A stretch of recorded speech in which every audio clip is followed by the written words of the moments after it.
Beer 30 Live. Welcome back, everybody. It is Beer 30 Live. I'm Pete Wright, sitting here with Jamie Whitley and Mary Bradbury Jones. And back, by popular demand, Shane Barboy Corsetti. Hello, Welcome everybody. back. Thank you. I want to thank my millions of fans out there for asking me to come back. I appreciate that. Shane, I don't want to break this to you, but it was your mom that called. Hey, if she downloaded a million times, then it doesn't matter. She carries millions of votes. Yeah. Once, and she said, please put him back on. Like, we don't want him living with us anymore, Please, so that anything you Corsetti. can do to get him out of the house is a great service to them. So We're You proud, owe that to, to we're Thank you, proud to guys. have Shane's mom as a listener. We're Shane's proud mom, to- wherever you are. She just figured out the Corsetti. technology. and, so, yeah. and Jamie's mom, actually. Yo, right? my mom is a big fan. Yes, Yeah, she that's is. awesome. Yo, Jamie's mom. Shout out to Hello, mom. Mrs. Shout out to mom.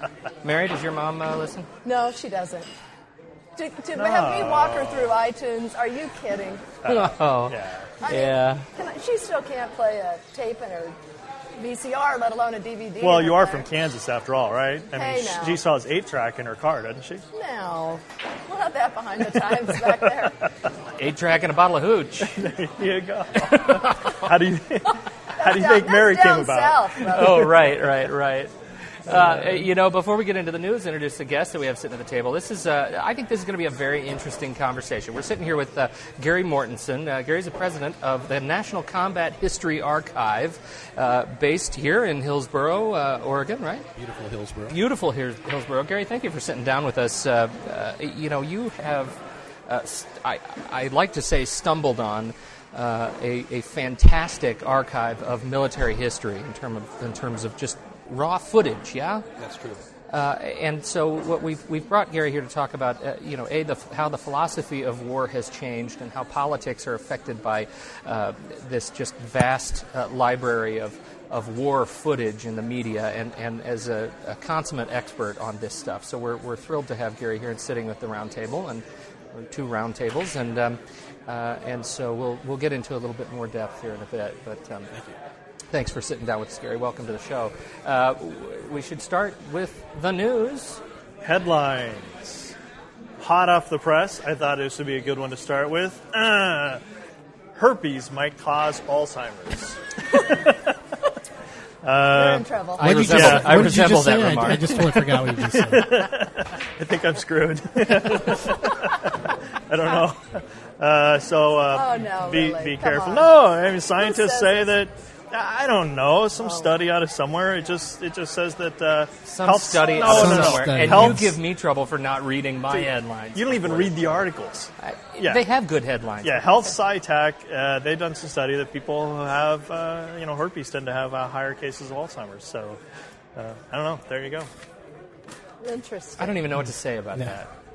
Do they even? I mean, are they even? Because last week you bring this story about the cysts in steak that make women sex kittens. Yeah, That's it, yeah. yeah. This and is sort I, of an interesting She's got a epilogue theme. to your sexually transmitted diseases. I actually have been I've been Yeah. looking that stuff up online, trying to find it in like pill form for my wife. But I haven't Jamie, been able to find it. Are so. you the scientist that you're referring to? Saying, I gave my wife this stuff, and it really made her look hot. And now, I had the herp, and I forgot what And I I said forgot the my other day. name for so about a half hour I or figured so. the two must go hand in Yeah, hand. that's exactly right. I published that myself. Thank you for noticing. I have Yeah. the herb. New buzzword. Elevating. You've been lanced and you have the and you herb. have the herb. Now you're I really love screwed it. when you've been lanced Oh, my and then you have the herb. Yeah. Quite screwed. Mary, what do you All have right. for us? Well, this is interesting. Toyota announced today that they are developing a new car or a detection system to go in cars that will basically detect drunk drivers. And once it detects that you're under the influence, it will slowly slow down and come to a complete stop where you can't drive the car anymore.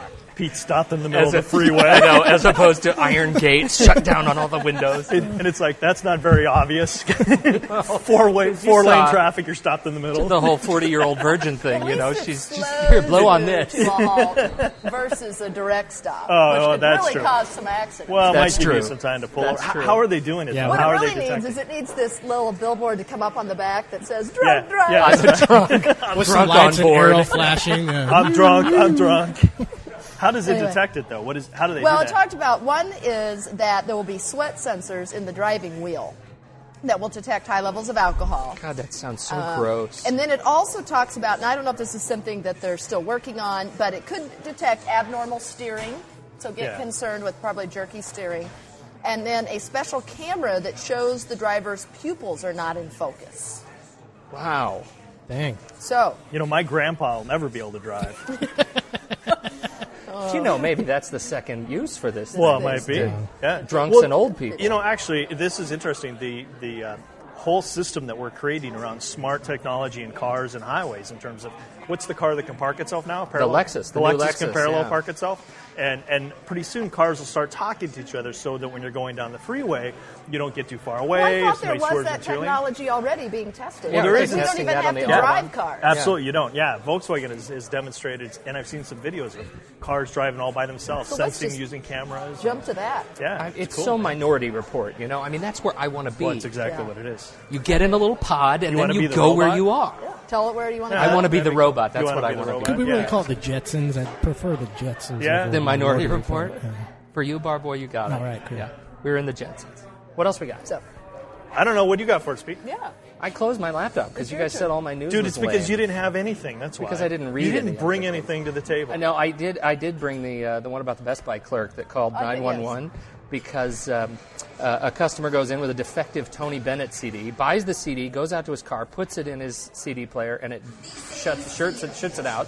And it says, and he goes back in 3 minutes later with his receipt. He says, "I want my money back." And the Best Buy clerk says, "There's a federal law that says we can't give you your money back." And so the guy says, "Screw you." So Best Buy calls 911, has the police come. Well, I think that's that says not a lot true. about a Tony I Bennett know CD. that's not true, but that's exactly what his point was on Yeah. this article. Was I just get so sick of these stores making it up as they go along. Yeah. Yeah, exactly. But what do you?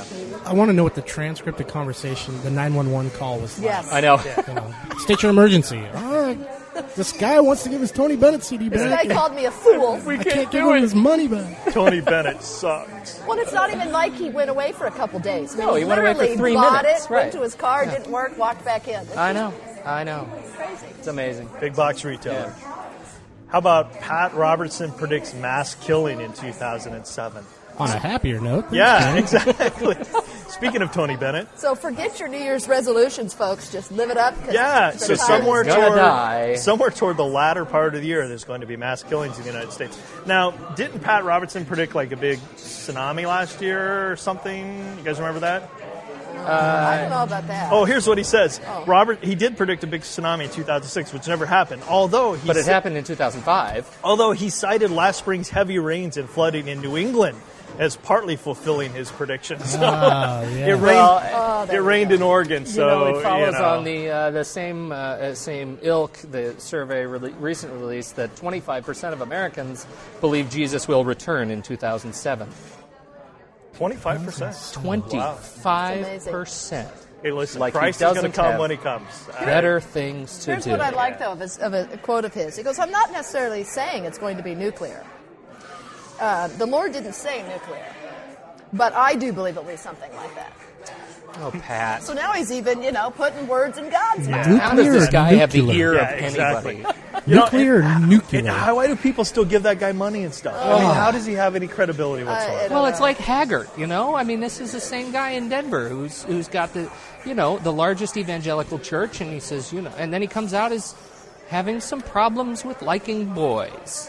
And And meth. Well, there was that. Unbelievable But nerve.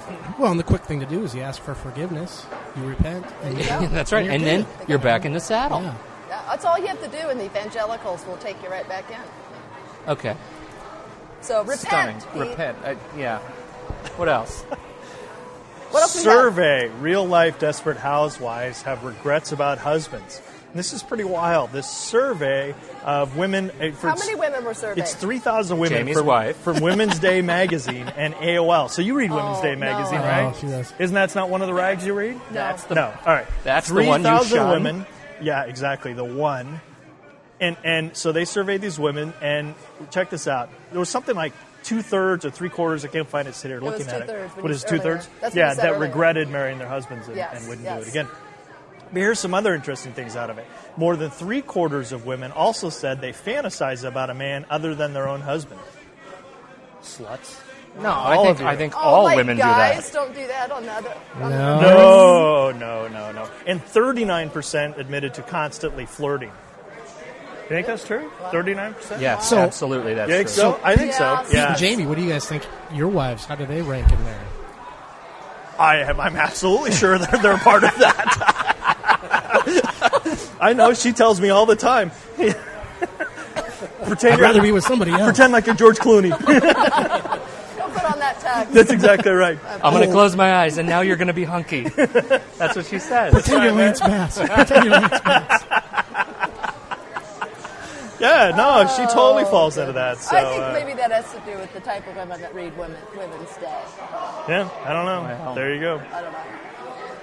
What else do we have? Anything good? Well, this one I thought, this is just in the category of ironic. The House GOP Yeah. is now pushing for a minority Bill of Rights because they don't want to get treated like they treated the Democrats as the minority for the last... Oh, so they want a minority Bill of it's Rights For them. for them. Yes. In fact, they thought that the proposal that Nancy Pelosi did in 2004, so that there was one in place... Yeah, suddenly now that's all That rosy. seems like a great idea. Even though back then Danny Hassert didn't even have the, didn't even have the time to even do a response to say why he wouldn't support it. He just completely ignored it. You know, I So do now- have to admit, though, I've been pretty impressed with the Democrats. They've got their 100-hour plan, and they're putting through certain bills, and they're very small bills. One bill, for example, is that all the corporate junkets that people take on planes and different things, that you can't do that. Another bill they're putting through is if you're going to put pork in a bill, you actually have to sign your name to it. I mean, before you could just put something in and then it would go through and nobody would know. Like the bridge to nowhere. Yeah, where did it come from, and nobody would cough up to it. And so, I mean, I think they've done some pretty good stuff with just real small, measurable, simple, these things make sense types of bills. That's big of you, Jamie. it's I'm good. impressed to I am hear you say impressed. that. You'll be on our side in no time. Yeah, I know that'll never happen. But you got to give credit where credit is due, and I've always said that the Republicans screwed up their majority royally over the last several years, and so the Democrats are doing it certainly more appropriately. Good for them. Good for them. All right. Wow, what a positive note there to end. I saw a funny editorial cartoon. It was Pelosi walking into, this was I think in the New Yorker, Pelosi walks into the House and it's got, just trash, graffiti all over the walls and everything, and it says Nancy's new take on women's role in Congress, and her little thought bubble is, first I have to clean the house. You've got her work cut out for you. Oh, she is going to have a tough road because I think she's going to get raked over the coals. You think A so? little bit. Why? Just because of she's a woman, or because she's a Democrat? The first woman. It's the first woman. Mm-hmm. So what do you think about Hillary Clinton and her running? Is she going to get raked over the coals? Oh, yeah. Yeah? Are you kidding? Huh? She's raked over the coals 24/7. You guys heard about Barack Obama, though, right? Yes. About his new thing, too. Yeah, Well, that's because- weird. Does he have a new thing? Well, the cocaine thing? The admission that he, Yeah. smoked and did. Snorted. I mean, so Because of what? course I inhaled. No, that was that's the what I'm saying. purpose. What do you do? Exactly. Well, and the great thing about that, too, is that people didn't discover that. He came out with it. Yeah. Yeah. Do you think that's better? he's Do you fine. think that's better? I do. I don't. As a young voter, I think it's. I don't want to see this. Oh, come on. Hi- I mean, There's Shane here saying, God, I'm I'm so a voting young for Barack. voter. He snorted. Yeah, but there's that. Just the honesty, the openness. Yeah. but You I mean, know, if we're I- gonna he's not- if we're he's going to not start transparent, holding people for things they did in their 20s when they're running for positions and Yeah. when they're 40 and 50, Yeah. I mean, we're not going to have anybody eligible to run pretty soon. No, that's right. Did anybody Other see than Edwards coming? evangelicals. Yeah. God help. Well, that's because Did, they just uh, don't get busted. Did anybody see Edwards' coming out speech? John Edwards, not coming Oh, out speech, no. but His when he, Lance? Wait, he was lanced? when his announcement.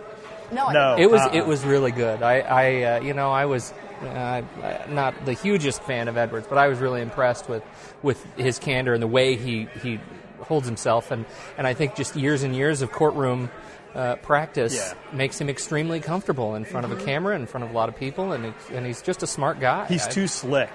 I You think think? that's his problem. He didn't wear a He's too tie slick. during his announcement. Yeah. He was all earthy. Was he? I mean, Yeah, he just he wore comes across jeans. so I think slick. but you got to look at that guy. I mean, they lost a child.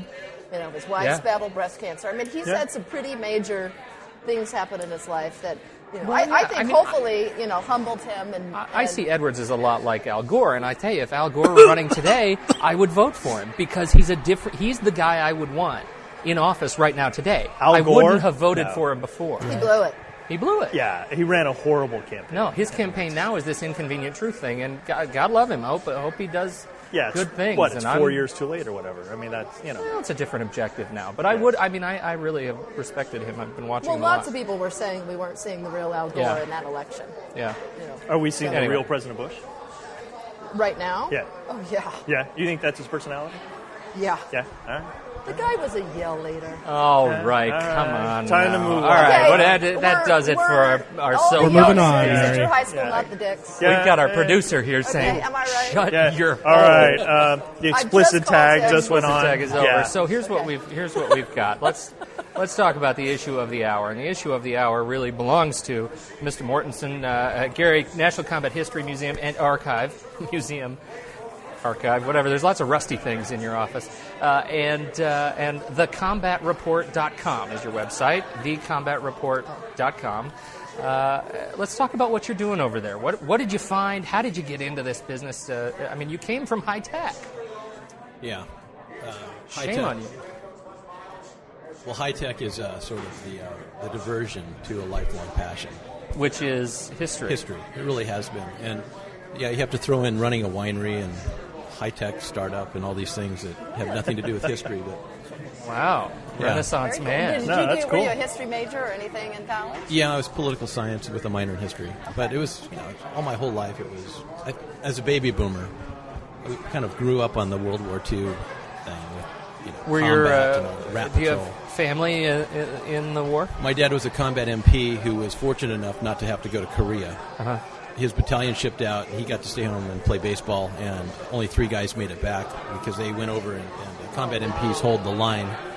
When the Army retreats, they hold the line, and they got hit by the Chinese, and so only 3 guys made it back. So that Oh was, my God. So I'm happy to be here. Thanks, Yeah. Dad, for playing Yeah. baseball. Yeah. But we found this library. The idea was to take film and photographs and memoirs and aggregate them together into something meaningful that could be shared with a lot of folks. And to start that off, we found a library that was for sale, and it was, as we understand it, it's the largest privately held library outside of the National Archives. So it's a huge library of film footage. It was about 3,000 hours. And it was a gentleman by the name of Ferdy Groffet Jr., who was a B movie director.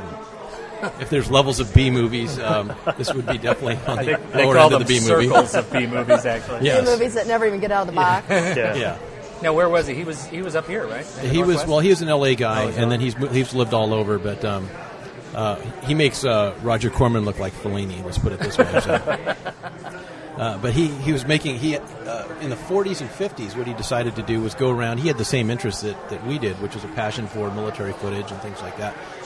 So he went around to all the military bases and would find any extra footage that they had, training films, anything that they had, and he started aggregating that into a collection. And by the late 70s, he had about 3,000 hours of combat footage. And some really, really obscure, interesting things that the Marines had done, or the Air Force had done. The Like Army what? had Can you done. give us some examples? I'll give you of one. what you've stumbled on? There's a little 18-minute film called Glamour Gal, which is somewhat innocuous sounding, but it's actually about an artillery battery that deployed on Iwo Jima, and it was shot by the Marines. It's in color, and it's just really this cool kind of story of the crew and their gun, and they're on Camp Tarawa in Hawaii in 1944, and then they deployed to Iwo Jima. And you see them firing away, this cannon firing away at Mount Suribachi, and it's just footage that we've never seen before. So there's a lot of those kinds of things. And then there's some really neat productions that were done like by the Air Force, like on the German Me-262, where they went out and interviewed Chuck Yeager, and they interviewed Adolf Galland, who test flew the pilot, was a test pilot, and actually flew it in combat. Actually argued with Hitler about the use of it, and so he's on camera talking about it. So it's kind of neat to be able to see these guys and hear them in their words talk about that, because I think that's what happens a lot of times with history, is that as we get farther away from things, it sort of takes on its own life, its own version of what is or what was. And when you listen to these guys in their own words, it's really interesting. And so we've been able to preserve a lot of that. So, did you have something? Am I Well, interrupting no, you? I just want to make sure I understand. So you have 3,000 hours of footage that you're digitizing then, and are you putting it on the web? And We actually what have are 4,000 hours. 4,000 hours. Okay. Yeah, because what we've done is we've added to that, and it's growing daily now. So we've got So where are you getting additional footage from? from veterans and from a lot of current soldiers right now who are sending us their footage from Iraq and Afghanistan. And it's interesting if you think about World War I, World War II, Vietnam, the Civil War even. The pen was really your way of communicating home as to what was happening. And a lot of the footage that you saw was prepared by cameramen who were working for the Army. And that next layer down was people talking about their emotions or what they saw, and putting that into a level of communications that was written by them and sent out, and it would be received months later.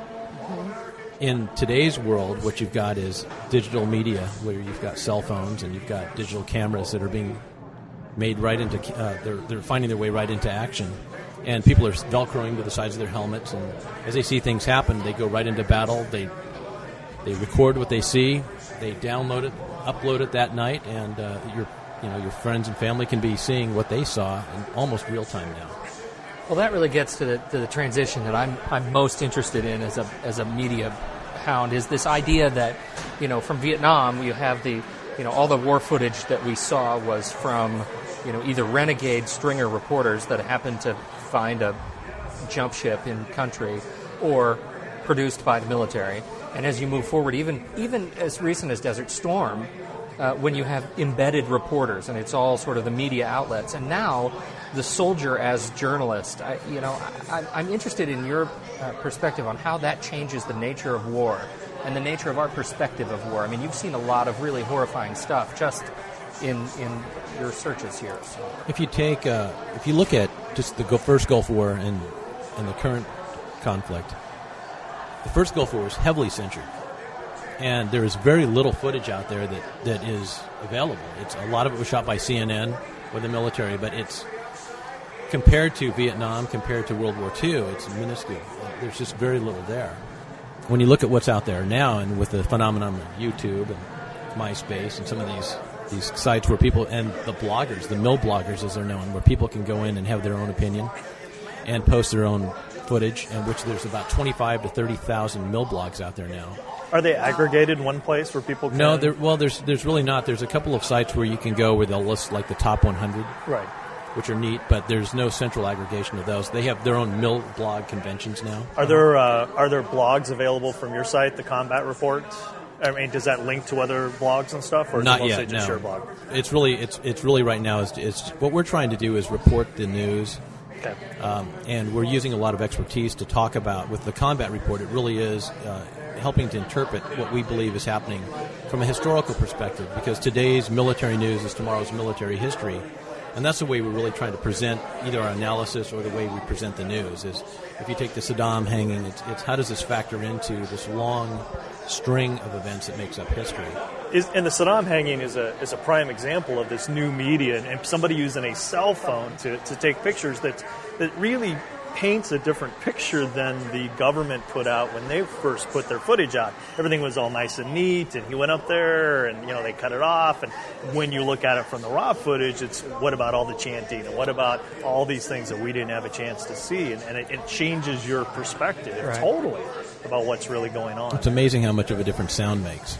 Yeah, because what absolutely. you have are these guys basically saying, chanting Muttaka al-Sadr's name. Right. Which the great Shia cleric in their minds, who is the arch nemesis of Saddam Hussein, and here he is going to his death, and they're shouting his name. And if you want to talk about ways to inflame the current situation over there, that's a great way to do it. Well, I was talking to Mustafavi today, who's our Iran expert, about this, and he had a couple comments. He says, one, that the verse that they read out of the Quran was actually the Shia version of the verse, not the Sunni version as well. And then he said his other concern was, now that the Sunnis have seen this raw footage, is do then people who are sitting on the sideline join? Because then they say, well, wait a second, we're all pissed off about how you've treated this guy, and so then they all start joining in, so that instead of making things better, it actually makes things worse. That's really it. I mean, it begs the question, what does the death of Saddam Hussein accomplish right now at this point in political and military history?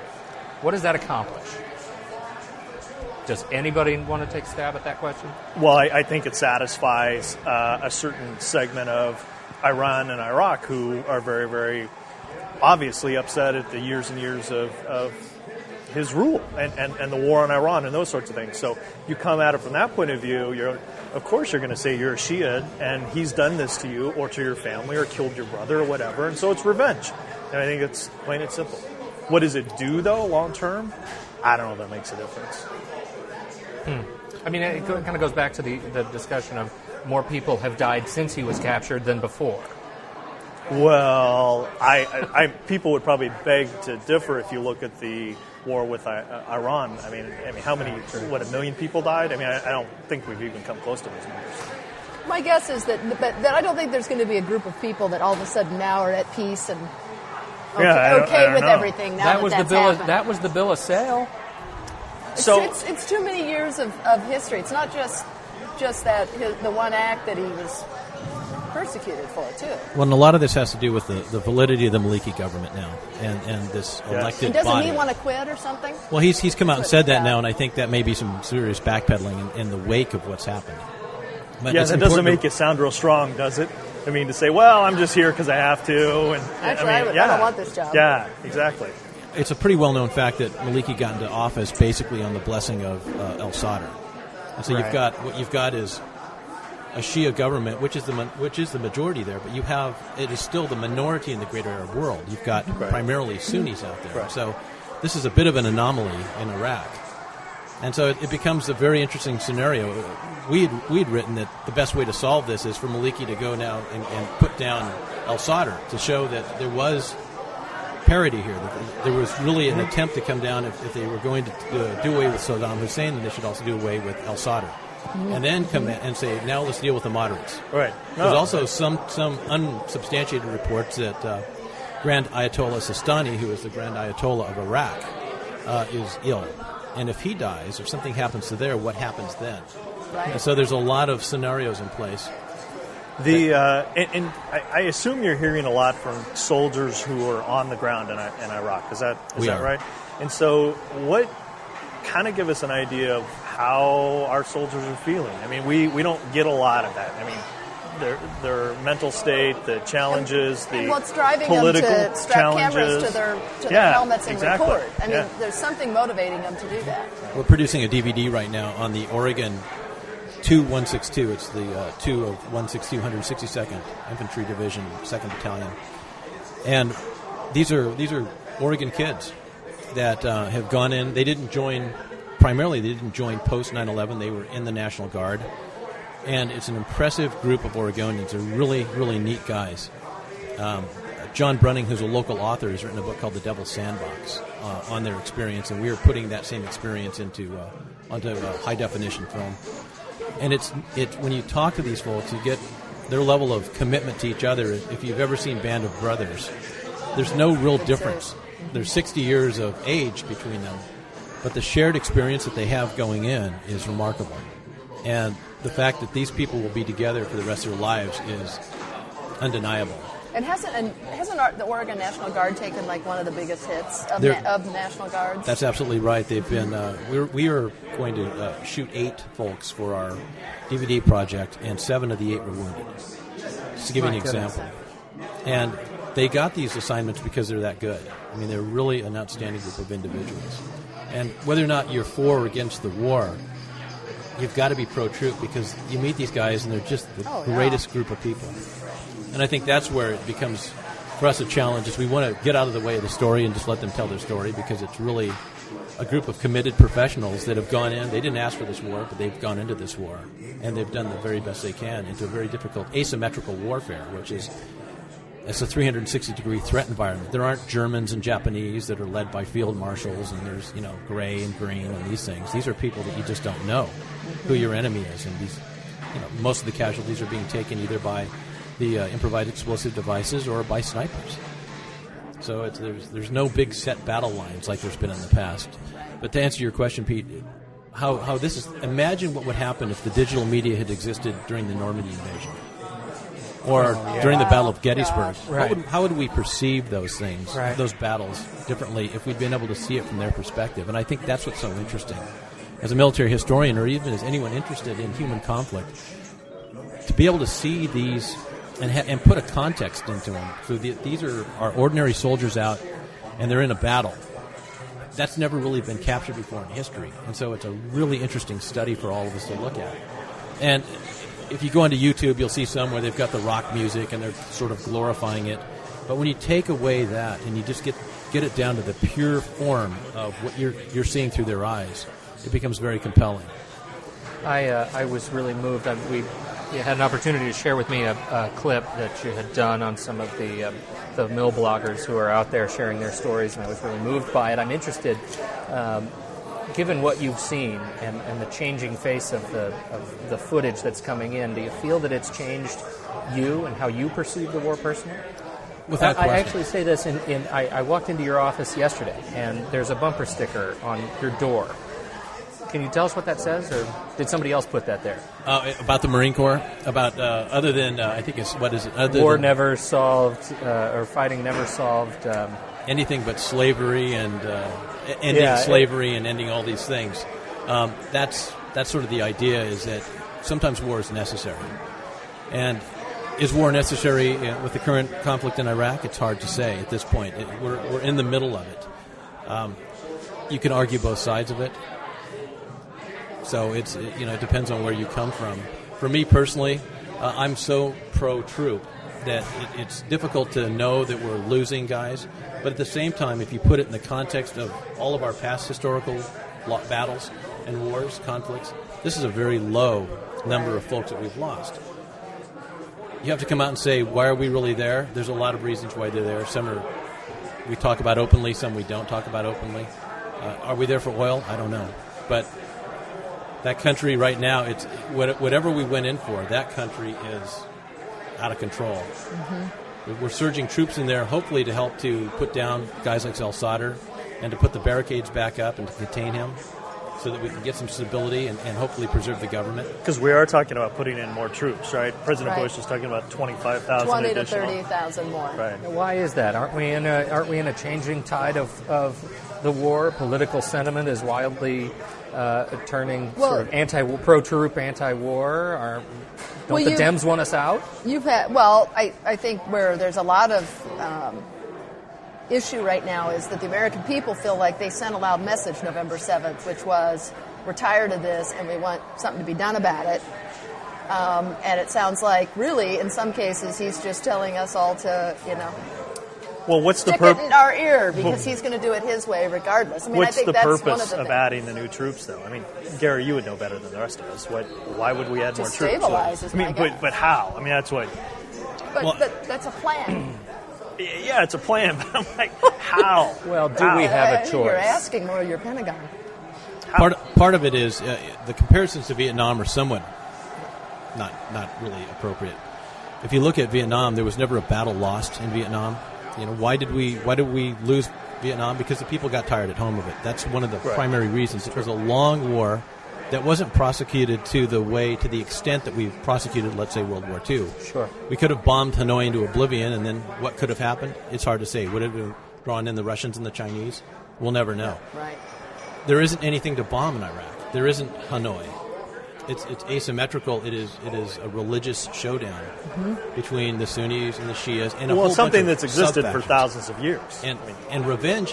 One of the things that Mike Musasavi has told me as well is that revenge is something that is a right in Iraq, but it also is something that can be bartered. And so, how does that work? Well, and I'm just going to recite what I was told, but as an example, some of the imams have come and said, we'll stop some of this violence if you agree to giving us a date for your pullout. And Western culture and Arab culture don't understand each other. And so those are some of the miscues. So we see it only as revenge, but they see it as an opportunity to That's make a very good point. I mean, it's like talking about maybe where we accidentally kill a civilian, and so we give you money as part of that payback, and there's a different culture than we're used to. Sure. I mean, here you would get sued and go through all the courts and all that kind of stuff. But Exactly. So what is the exit strategy? So we put 20,000 more, troops on the ground. Is the idea to? Well, I guess here would be a question I would throw out, and I'd be particularly interested in Gary's views. We're talking with Gary Mortensen from the National Combat History Archive, thecombatreport.com. And now that I've done my plug, I've lost my train of thought. You had this great question. That was such an awesome transition. I know. Oh, Mary. You were very good at that. It's like, oh, that was smooth. No, I'm screwed. Yeah. Anyway, but I do have another question. It's not going to segue well. What I wonder is, how does the Pentagon feel about these military blogs? This is a good question. Well, they'd like to suppress them. In fact, Australia has just done that. The Australian military has come down and said, that's enough of that. Okay. What about, and probably videos the same way. Absolutely. Right? But how can you can't really stop it. That's the issue. The article just came out a couple weeks ago about how the Department of Defense is trolling YouTube and enlisting the help of YouTube and all the video sites to get rid of that stuff, right? That's correct. And how do we know they're not punishing the people that are doing it? You mean like a la Guantanamo punishing? Here's another tour back to Iraq. You just got called up. That goes back to the question that we didn't really address, which was what compels somebody to strap a video camera onto their helmet and want to do this? Oh, I think there's a whole bunch of reasons for that. Some of these folks do it because they enjoy sharing the videos with each other. They become almost a commodity to trade with each other. I've got this cool thing of this blowing up.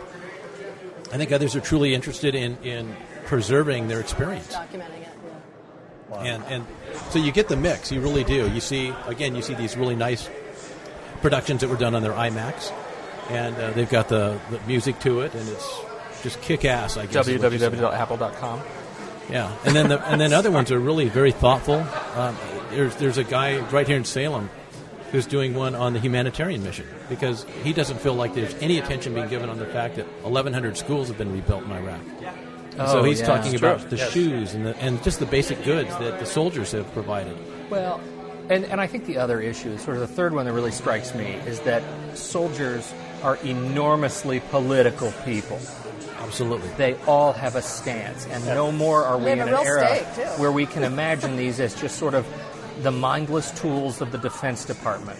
These guys are real human beings, and that's what this footage shows us, is that they're real, they have skin in the game, and they have a political stance. Well, we talk about putting a face on the war, and that's what it does. So then you're able to see the stories and hear the real life and say, it's not the stale bad guy versus good guy, which is a lot of time the government want us to believe. The axis of evil. There's nothing behind that, but if you really look at it, there's people, real people, families, stories. They care about the same things you care about. Absolutely. Yeah, they're no different. And when you think about the 3,000 with the name and the face, it becomes almost the question is, can you bear to go to war? Yes. You look at 500,000 dead, essentially, in the Civil War, 250,000 dead from World War II. You think about that, and 3,000 now. But we know them more intimately. Right. So that's really the issue. Yeah. And that's part of it. That's part of this social change that has been brought about by this new media. Not that war isn't necessary. It just maybe you look at it differently. You do. Yeah. Well, and isn't it always supposed to be the last resort? Yes, it is. So, I remember what my question was, though. Oh, good. And so interested in the whole group's thoughts. But what do we think about these military contractors? These folks that are in there, that with Blackwell and some of these different companies, they're getting You're paid. bringing up the Halliburton thing. They're getting paid way more than our soldiers You knew it was coming, didn't you? Yeah. To do the same thing. Now we're finding out that I think over half of those folks involved in Abu Ghraib prison were military contractors. You don't see them with cameras strapped to their helmets. Exactly. Nor do we see them going down for what happened. We see innocent soldiers, in my opinion, going down for that. So, and what do our soldiers on the ground think about that? Yeah. Well, mercenaries have always been a fact of life in war. Mm-hmm. They've always been somewhat unwelcome bedfellows. Hired guns, if you would. A lot of these guys are ex-military, but then you get a lot of the wannabes, and those are probably the most dangerous elements. That's when things get out of control. A lot of times it's those kinds of folks. The corporate wannabes that now are making better money and full benefits. Well, yeah, they're probably doing it for money. They're doing it. Money and the action. Just to and you look on the other side, but it's also the same on the other side of this, where you have an insurgency that is a for-profit sort of organization that is also coming in. We wrote a piece about Juba the Sniper, who was a foreign national. And what they do now is I don't know if you were following the CNN controversy a couple months ago where they were talking about the showing the sniper footage, showing American soldiers getting shot. Mm-hmm. Yes. And what these guys are doing is we have a sniper, a U.S. sniper who sends us emails every other day, kind of his assessment of what's going on in Baghdad. And we were talking about the sniper threat, kind of equating it to Stalingrad, where there was a big sniper battle that took place. And we were talking about that, and he said this Juba the Sniper, they're not even sure he exists other than in name. But it's a cadre of mercenaries that are out there right now, and what they're doing is they're shooting Americans purely for money, and they're recording it to prove that they've shot these guys. And that's the only reason they're doing it. They get $5,000 a head. As ghoulish as that sounds. That is oh my goodness. crazy. Then they turn it into whoever it is they turn it into, they turn that into a little DVD that they hand out to all the neighbors to say... As their own promotional piece. Exactly. And so mercenaries exist on both sides of the fence, and they're a pariah upon all of us, I think. We have been sitting here with Gary Mortensen, president of the National Combat History Archive and editorial columnist and manager, owner of thecombatreport.com.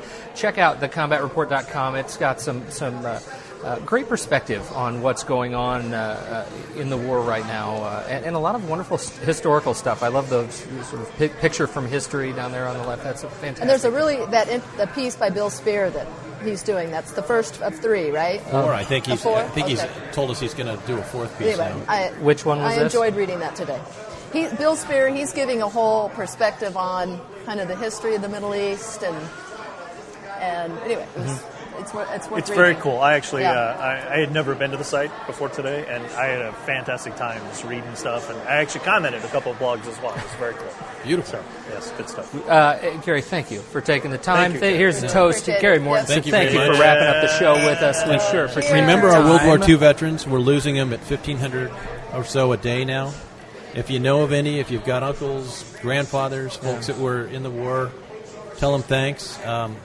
That's what we're trying to do, is collect their memories so that those aren't lost into history. If you're looking for something to do with those things, Send them your way. send them our way. We'll preserve their history. How do we get a hold of you? You can contact us through the Combat Report, Okay. and that's probably That's the best way to get it. There's a little contact us form somewhere there. Absolutely. All right, easy enough. Thecombatreport.com. Gary Mortensen, thank you so much. Thanks for having me. Folks, Thank you, Gary. Very good. What else do we have to talk about? Anything else that we need to talk about for next Shane. week? What do you got for I us, just Shane? lost our guy. I just lost him. Oh, man, we were going to He talk had to to go to our... a table. Yeah. You know, the one thing we haven't said all night, which is we've been sitting here at the Big Horn Brewery, the Ram in Lake Oswego, as ever. Thanks to everyone here that has helped us. I had a whole army of staff here helping me try to get power to our little setup They in treat the us corner great here. here. They I mean, treat us they're- great, yeah, man. They are yeah. awesome. They look out for us. They look for Food us is every good. week. The food is good. Drinks Although are good. You're not eating, which makes me a little No, nervous. I'm not eating. James Yeah. fasting. Yeah, I'm on the 40-day Jesus fast. Ridiculous. Yeah. Hey, we'd love if you would leave us some comments too at www.beer30live. That's beer30live.com as well. And where can people email us, Shane? At our names at Pete at beer30live.com, or Jamie or Mary or Shane. We have one other email address, the show The at Show. Beer 30 Live. That goes to all of us. And Marriage proposals with pictures go to me. only go to Jamie. Please, Thank you. only to Jamie. Subscribe to the show. We need your subscriptions. Go Yes, into iTunes, we search do. for us, Beer 30 Live, and order swag. We've got our cool Beer 30 Live t-shirts. Shirts are good. Shirts Go are order good. them. And if you have any requests for other products your you would shirt? like to Still order, breaking it in. Yeah, as the 90. Still breaking it in. it's in the nighty drawer. Just the T-shirt though. It needs to be worn. Look worn. It's before you right. wear It's it. sitting on the floor when it gets up in the Gotta have morning. some takes fray off. on it. All right, everybody. This has been Beer 30 Live. Thanks so much for tuning in, and We're out.